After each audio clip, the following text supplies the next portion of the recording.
ಇದು ನಾವು ಬಂದ್ಬಿಟ್ಟು ಕೆ ಆರ್ ಎಸ್ ಅಲ್ಲಿ ಇದ್ದೀನಿ. ನನ್ನ ಹೆಸರು ಇರ್ದೇನಾದ ಅಂದ್ಬಿಟ್ಟು. ಇರ್ದೇನಾದ ಇರೋ ಟೈಮಲ್ಲಿ ನನಗೇನಾಯಿತು 2014ರಲ್ಲಿ ಒಂದು ಸೆಪ್ಟೆಂಬರ್ ತಿಂಗಳಲ್ಲಿ ನಮ್ಮ ಮಿಸ್ಸಸ್ ಬಂದ್ಬಿಟ್ಟು ರಾತ್ರಿ ಎಲ್ಲ ತುಂಬ ಹೊಟ್ಟೆ ನೋವು ತುಂಬ ಇದು ಮಾಡ್ತಾಯಿದ್ರು. ರಾತ್ರಿ ಎಲ್ಲ ನಮಗೆ ನಿದ್ರೆ ಕೊಡಲಿಲ್ಲ, ಸಿಕ್ಕಾಬಿಟ್ಟು ಪ್ರಾಬ್ಲಮ್ ಅಂತಿದ್ರು. ಹಾಗೂ ನಮ್ಮ ಹುಡುಗನ ಮತ್ತು ನಮ್ಮ ಮಗಳು ಇದು ಮಾಡಿದ್ರು. ಇದು ತಾಯಿಗೆ ನೀನೇನು ಊಟ ಮಾಡ್ಕೊಡ್ತೀಯ, ಸುಮ್ಮನೆ ಏನೇನು ಹೆಲ್ತ್ಗೆಲ್ಲ ತುಂಬ ಪ್ರಾಬ್ಲಮ್ ಮಾಡ್ಕೊತೀಯ, ಹಂಗೆ ಅಂತೆಲ್ಲ ಹೇಳಿದ್ರು. ಆವಾಗ ನಾನು ಹೇಳಿದೆ, ಅಮ್ಮ ಇದು ಮಗಳೇ ಬೈಬೇಡಮ್ಮ ಅಂತ ತಾಯಿಗೆ. ಯಾಕೆಂದರೆ ಅವ್ರು ಏನೋ ಇವಾಗ ವಯಸ್ಸಾದ್ಮೇಲೆ ಏನಾರೋ ಒಂದು ಪ್ರಾಬ್ಲಮ್ ಬಂದಿರ್ತದಮ್ಮ, ಏನು ಇದು ಮಾಡ್ಕೊಬೇಡ, ಬೈಬೇಡ ಸುಮ್ಕಿರಮ್ಮ, ಬೆಳಗ್ಗೆ ಡಾಕ್ಟರ್ ಹತ್ರ ಕರ್ಕೊಂಡು ಹೋಗೋಣ ಅಂತ ಹೇಳಿದೆ ನಾನು. ಅದೇ ಥರ ಡಾಕ್ಟರ್ ಹತ್ರ ಹೋಗಿ ನಾನು, ನಮ್ಮ ಮಗಳು, ನಮ್ಮ ಮಿಸ್ಸಸ್ ಎಲ್ಲ ಹೋಗ್ಬಿಟ್ಟು ಅವೇ ವಿಕ್ರಮ್ ಹತ್ರ ಹೋಗಿ ನಮ್ಮ ತಾಯಿನ ನಮ್ಮ ಮಿಸ್ಸಸ್ನ ಹೋಗಿ ತೋರಿಸ್ತು. ಅವ್ರು ತೋರಿಸ್ತಾ ಇದು ಮಾಡಿದ್ರು. ಡಾಕ್ಟ್ರ್ ಬಂದ್ಬಿಟ್ಟು ಫಸ್ಟು ಸ್ಕ್ಯಾನಿಂಗ್ ಅದು ಒಂದು ತೆಗೀರಿ ಅಂತ ಹೇಳಿದ್ರು. ಸ್ಕ್ಯಾನಿಂಗ್ ತೊಗೊಂಡೋಗಿ ಕೊಟ್ಟ ತಕ್ಷಣ ಡಾಕ್ಟ್ರ್ ಹೇಳಿದ್ರು 6 mm ಇದು ಕಲ್ಲಿದೆ, ಕಲ್ಲಿದ ಮೇಲೆ ತಕ್ಷಣ ನೀವು ಒಂದು ಆಪ್ರೇಷನ್ ಮಾಡಬೇಕು, ಇಲ್ಲಾಂದರೆ ಕಿಡ್ನಿಗೆ ಹೋಗೋ ಚಾನ್ಸ್ ಇದೆ, ಹೊಂಟೋಗ್ಬಿಟ್ರೆ ಮಾತ್ರ ಭಾಳ ಪ್ರಾಬ್ಲಮ್ ಇದೆ ಅಂತ ಹೇಳಿದ್ರು. ಆವಾಗ ಡಾಕ್ಟ್ರ್ ಏನು ಮಾಡ್ತು, ಎಲ್ಲ ಸೋಮವಾರದಿಂದ ಹಿಡಿದು ಶುಕ್ರವಾರ ಗಂಟೆ ನಮಗೆ ಬೆಡ್ ಟೆಸ್ಟ್ ಅಂತ ಯೂರಿಯಾ ಟೆಸ್ಟ್ ಅದು ಇದೆಲ್ಲ ದಿನ ಕರಿಯೋದು ಮಾಡೋದು ಎಲ್ಲ ರೆಡಿ ಮಾಡ್ತು.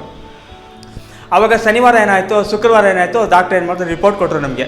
ಅದು ಒಂದು ಕೆಲಸ ಮಾಡಿ, ಸೋಮವಾರ ಬೆಳಿಗ್ಗೆ ನೀವು 6 ಗಂಟೆಗೆ ತಂದು ನೀವು ಥಿಯೇಟ್ರಿಗೆ ಬಿಟ್ಬಿಡಿ, 40,000 ರೂಪಾಯಿ ಕೌಂಟ್ರ್ ಕೊಟ್ಬಿಡಿ, 2 ದಿವಸ ನಾನು ಅಡ್ಮಿಟ್ ಮಾಡ್ಕೊತೀವಿ, ಏನು ಟೆನ್ಷನ್ ಮಾಡ್ಕೊಬೇಡಿ ಅಂತ ಡಾಕ್ಟ್ರ್ ಹೇಳಿದ್ರು. ಆಯಿತು ಸರ್ ಅಂದ್ಬಿಟ್ಟು ನಾನು ನಮ್ಮ ಮಗಳು ಮತ್ತು ಮಗ ನಮ್ಮ ಮಿಸ್ಸಸ್ ಎಲ್ಲ ಸಂತೋಷದಲ್ಲಿ ಹೊರಗಡೆ ಹೋದ್ಮೇಲೆ ನಾವೇನು ಮಾಡ್ತಾರೆ, ಫುಟ್ಪಾತು ಅಂಗಡಿಗೆ ಹೋಟ್ಲ್ಗಳಿದೆ, ಅಲ್ಲಿ ಹೋಗ್ಬಿಟ್ಟು ಒಬ್ಬೊಬ್ರು ಒಂದು ತಿಂಡಿ ತೊಗೊಂಡ್ರು. ಒಬ್ಬರು ಇಡ್ಲಿ ಮತ್ತು ದೋಸೆ ಮತ್ತು ನಾನು 2 ಪೂರಿ ತೊಗೊಂಡಷ್ಟೇ. ನಾನು ನಮ್ಮ ಮಿಸ್ಸಸ್ ಎಲ್ಲ ಬಸ್ ಹತ್ತದು ಮನೆಗೆ ಹೊಂಟೋದು. ಮನೆಗೆ ಹೋದ ತಕ್ಷಣ ಏನಾಯಿತು, ಒಂದು ಟೈಮ್ ಒಂದು 12 ಗಂಟೆ ಆಯಿತು. ಹೋದ ತಕ್ಷಣ ನನಗೆ ಒಂದು ಸ್ವಲ್ಪ ವಾಮಿಟ್ ಬಂತು ನನಗೆ.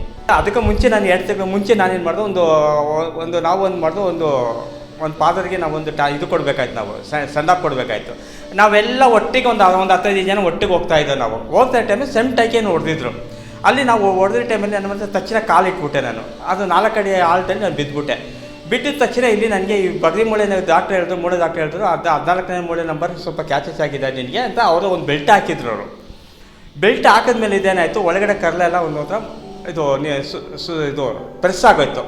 ಪ್ರೆಸ್ ಆದ ತಕ್ಷಣ ನಾವು ಏನೋ ಅದು ಸುಮ್ಮನೆ ಬಿಡು, ಅದು ಏನಾಗ್ತದೆ ಅದು ಅಂದ್ಬಿಟ್ಟು ಸುಮ್ಮನೆ ಆಗ್ಬಿಟ್ಟು ವಾಮಿಟ್ ನಾವು ಬಂದ ತಕ್ಷಣ ಏನು ಮಾಡ್ತು, ತಕ್ಷಣ ಬಂದ್ಬಿಟ್ಟು ಪ್ರೈವೇಟ್ ಡಾಕ್ಟರ್ ಹತ್ರ ಹೋಗ್ಬಿಟ್ಟು ಅವರು ಒಂದು ಮೆಡಿಸಿನ್ ಕೊಟ್ಟರು, ಟ್ಯಾಬ್ಲೆಟ್ಸ್ ಗ್ಯಾಸ್ ಟೇಬಲ್ ಅದು ಇದು ಕೊಟ್ಟು ಟ್ಯಾಬ್ಲೆಟ್ಸ್ ಎಲ್ಲ ಕೊಟ್ಟರು ಅವರು. ಅದು ತೊಗೊಂಡೆ ಹೊಟ್ಟೆಲ್ಲ ಊದ್ಕೊಬಿಡ್ತು, ಗ್ಯಾಸ್ ತುಂಬ್ಕೊಬಿಡ್ತು, ಹೊಟ್ಟೆಲ್ಲ ಊದ್ಕೊಬಿಡ್ತು. ಶನಿವಾರ ಇಷ್ಟು ನಡೀತು. ಆವಾಗ ಶನಿವಾರದ ನೈಟೆಲ್ಲ ಕಷ್ಟಪಟ್ಟು ಇದು ಮಾಡಿದೆ. ಬೆಳಿಗ್ಗೆ 6 ಗಂಟೆಗೆಲ್ಲ ನಮ್ಮ ಮಗನಿಗೆ ಹೇಳಿದೆ, ಮಗ ನನ್ನ ಕೈ ತಡೆಯೋಕ್ಕಾಗಲ್ಲ ಕಣೋ, ವಾಮಿಟಲ್ಲೆಲ್ಲ ಏನೋ ಸ್ಮೆಲ್ ಬರ್ತಾಯಿದೆ ಕಣೋ, ನಾನು ತಡೆಯೋಕ್ಕಾಗಲ್ಲ, ನಾನು ಒಂದು ಗ್ಲಾಸ್ ನೀರು ಕೊಡ್ತಿಲ್ಲ, ನಾನು ತಡೆಯೋಕ್ಕಾಗಲ್ಲಪ್ಪ, ನೀನು ಹೆಂಗಾರ ಇದು ಮಾಡು ನೀನು ಅಂತ. ಆದಿತ್ಯ ಕರ್ಕೊಂಡು ಹೋದ್ರು. ಅವ್ರು ಏನು ಮಾಡ್ತಾರೆ, ಶನಿವಾರ ನಾವು ಬೆಳಗ್ಗೆ ಕರ್ಕೊಂಡು ಹೋಗಿತ್ತು. ಅದು ಶನಿವಾರ ಏನು ಮಾಡ್ದೆ, ಅವನು ಒಂದು ಗ್ಲುಕೋಸ್ ಕೊಟ್ಟ ತಕ್ಷಣ ಏನಾಯಿತು, ಒಳಗಡೆ ಕರ್ಲೆಲ್ಲ ಒಂಥರ ಚಿಕ್ಕಾಗೋಯ್ತು, ಗೋಜಿಲಾದ ತಕ್ಷಣ ಏನಾಯಿತು, ಸಿಕ್ಕಾಪಟ್ಟೆ ನನಗೆ ಇನ್ನೂ ತಡೆಯೋಕ್ಕಾಗಲಿಲ್ಲ. ಆವಾಗ ಒಂದು ಸ್ಕ್ಯಾನಿಂಗ್ ಮಾಡ್ಕೊಬಂದ್ಬಿಡಿ ಅಂತ ಹೇಳಿದ್ರು. ಆಗ ವಿಕ್ರಮಿಗೆ ಹೋಗ್ಬಿಟ್ಟು ಸ್ಕ್ಯಾನಿಂಗ್ ಮಾಡ್ದು, 6,000 ರೂಪಾಯಿ ಕೊಟ್ಟು ಸಿಟಿ ಸ್ಕ್ಯಾನಿಂಗ್ ಅಂತಾರೆ, ಅದನ್ನ ಮಾಡ್ಕೊಬಂದು. ಆಗ ಮಾಡ್ಕೊಬಂದ ಟೈಮಲ್ಲಿ ಆಪ್ರೇಟರ್ಗಳು ಏನು ಮಾಡ್ತಾರೆ, ಅದು ಸ್ಕ್ಯಾನಿಂಗ್ ಮಾಡ್ತಾರೆ ಟೈಮಲ್ಲಿ ಅವ್ರಿಗೆ ಒಂಥರ ಅದು ತಡೆಯೋಕ್ಕಾಗಲಿಲ್ಲ ಅವ್ರಿಗೆ.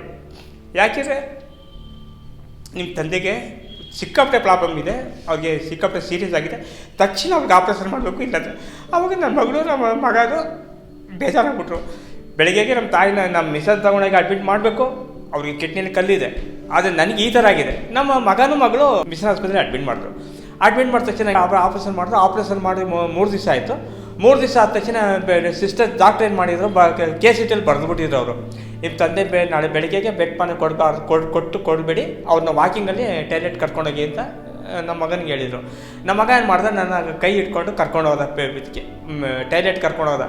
ಅದು ಬೆಡ್ಡಿಂದ ಕೆಳಗೆ ಕೇಳ್ತಿದ್ದ ತಕ್ಷಣ ಹೊಟ್ಟೆ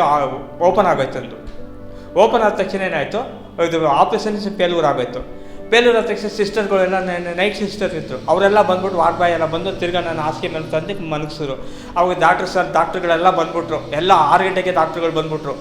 ಡಾಕ್ಟ್ರುಗಳೆಲ್ಲ ಬಂದ್ಬಿಟ್ಟು ಏನು ಮಾಡಬೇಕು ಅಂತ ಗೊತ್ತಾಗ್ತಾಯಿಲ್ಲ. ಆವಾಗ ನಮ್ಮ ಮಗಳು ಡೈಲಿ ಜೀಸಸ್ ಕಾಲೇಜಿಗೆ ಬಂದು ಪ್ರೇಯರ್ ಮಾಡ್ತಾ ಇರೋರು. ಬಂದು ಈ ಥರ ಇದೆ, ಡಾಕ್ಟ್ರ್ ಈ ಥರ ಹೇಳಿದ್ದಾರೆ, ಆ ಥರ ಹೇಳಿದ್ದಾರೆ, ಈ ಥರ ಮಾಡಿದ್ದಾರೆ ಅಂತ. ಆವಾಗ ಇವರು ಪ್ರೇಯರ್ ಮಾಡಿ ದೇವ್ರು ಖಂಡಿತ ನಿಮ್ಮ ತಂದೆ ಕಾಪಾಡ್ತಾರೆ, ಯಾಕೆಂದರೆ ನೀವು ಬೇರೆ ಯಾರೆಲ್ಲ ನೀವು ಯೇಸು ನಂಬಿದ್ದೀರಿ, ಖಂಡಿತ ನಿಮ್ಗೆ ಒಳ್ಳೇದಾಗ್ತದೆ ಅಂತ.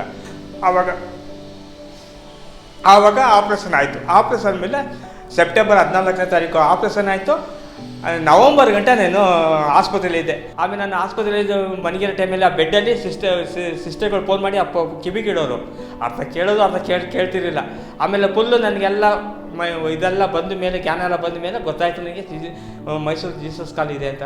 ಆದರೆ ಇವತ್ತು ನಾನು ಹೇಳ್ಬೇಕು ಅಂತ ಒಂದು ಮಾತು ನನಗೆ ಹೇಳ್ಬೇಕು ಅಂತ ಹೇಳಿದ್ರೆ, ನಾನು ಬಂದಿರೋದು ತಾಯಿ ಹೊಟ್ಟೆಯಿಂದ ಬಂದಿದ್ದು, ನನಗೆ ಶರೀರ ಕೊಟ್ಟಿಲ್ಲ. ಏಸು ರಕ್ತ, ಏಸು ಶರೀರದಲ್ಲಿ ನಾನು ಬದುಕಿದ್ದೀನಿ ಅಂತ ನಾನು ಒಂದು ಹೇಳ್ತಾ ಇದ್ದೀನಿ. ಯಾವಾಗ ಡಾಕ್ಟ್ರ್ ಆಪ್ರೇಷನ್ ಮುಂಚೆಗೆ ಯಾವಾಗ ನಮ್ಮ ಆದಿತ್ಯದಲ್ಲಿ ಕರ್ಕೊಂಡು ಹೋಗೋ ತಕ್ಷಣ ಡಾಕ್ಟ್ರುಗಳು ಸ್ಕ್ಯಾನಿಂಗ್ ಮಾಡಿಸುವಾಗಲೇ ಅವ್ರು ಹೇಳೋದು ನನಗೆ, ಅವ್ರು ಮಾತಾಡ್ತಿದ್ರು ಆ ಆಪ್ರೇಟ್ರ್ಗಳು, ನಿಮ್ಮ ತಂದೆ ಬದುಕಲ್ಲ, ನನಗೆ ಹೇಗಿದೆ ಒಳಗಡೆಲ್ಲ ಒಂಥರ ಚಿಕ್ಕ ಥರ ಆಗಿದೆ, ಗೋಚರ ಥರ ಆಗಿದೆ, ಖಂಡಿತ ಬದುಕಲ್ಲ. ಆದರೆ ಇವತ್ತೊಂದು ದಿವಸಕ್ಕೆ ನನಗಿರೋದು ಎಷ್ಟೋ ಇದು 14 ಅಡಿ ಅಷ್ಟೋ ಇದೆ ಅಂತ ಬೋಟಿ. ಆದರೆ ನನಗಿರೋದು ಬರೀ ಒಂದು ಪೂರ್ತಿ ಒಂದು 5 ಅಡಿ 6 ಅಡಿ ಇದೆ ಅಂತ ನನಗೆ ಡಾಕ್ಟ್ರುಗಳು ಹೇಳಿದ್ದಾರೆ. ಎಲ್ಲ ಕಟ್ ಮಾಡಿಬಿಟ್ಟಿದ್ದಾರೆ. ಏನು ತೊಂದರೆ ಇಲ್ಲ. ಈಗ ಜೀಸಸ್ ಕಾಲ್ಗೋ ಮತ್ತು ದಿನಕರ್ ಸಾರ್ಗೋ ನಮ್ಗೆ ತುಂಬ ನಾನು ವಂದನೆ ಹೇಳ್ತಾ ಇದ್ದೀನಿ.